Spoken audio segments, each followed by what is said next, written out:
শুকরিয়া দোষণ আমি চলে যাইতেছি, এটা লিখিয়া পারে কয়ে আমি। ভিউয়ার্স, এবার জান্নাতের মনে প্রশ্ন জাগছে যে মুসাফির কে, কি তার পরিচয় এবং সে কি করে। তো প্রায় সময় দেখতে পারতো যে মুসাফির ইংলিশ বই নিয়ে ঘাটাঘাটি করে। তো ভিউয়ার্স, আজকের পর্বের মধ্যে দেখা গিয়েছে যে মুসাফির তার বন্ধুর সাথে কথা বলছে যে কোনো এক মিথ্যা মামলায় মুসাফির ফেসে গিয়েছে, সে অন্যায় না করেও এরকম মিথ্যা মামলায় ফেসে গিয়েছে। তো ভিউয়ার্স, আপনাদের মনে হয়তো বা প্রশ্ন জাগছে যে মুসাফির কে, কে এই মুসাফির, তার পরিচয় কি। অন্যদিকে ভিউয়ার্স, তালুকদার বাড়িতে নতুন মানুষের এন্ট্রি, সেটি মূলত জান্নাতের প্রেমিক অন্য একটি মানুষ ভাড়া করে এনেছে এই তালুকদার বাড়ি ধ্বংস করার জন্য।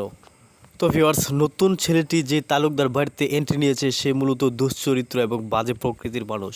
তো ভিউয়ার্স, এখন নিশ্চয়ই তালুকদার সাহেব হাড় টের পাচ্ছে মুসাফির কি ছিল, মুসাফির তার জীবনে কতটা অবদান রেখেছিল, আর মুসাফির এই বাড়ি থেকে চলে যাওয়ার পরও তালুকদার সাহেবকে রক্ষা করেছে।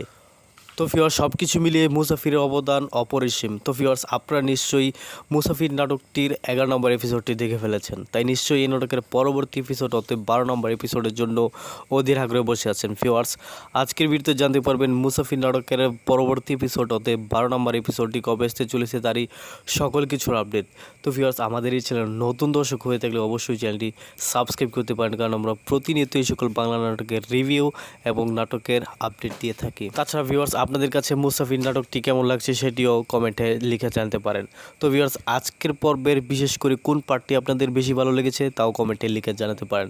ভিউয়ার্স, আর বেশি দেরি না করে চলুন জানা যাক মুসাফির নাটকের পরবর্তী এপিসোডটি কবে আসতে চলেছে। ভিউয়ার্স, এই নাটকের পরবর্তী এপিসোডটি আপনারা দেখতে পারবেন আগামী 28 তারিখ বিকেল 3 ঘটিকার সময় ইগল ড্রামা সিরিজ ইউটিউব চ্যানেলের মধ্যে।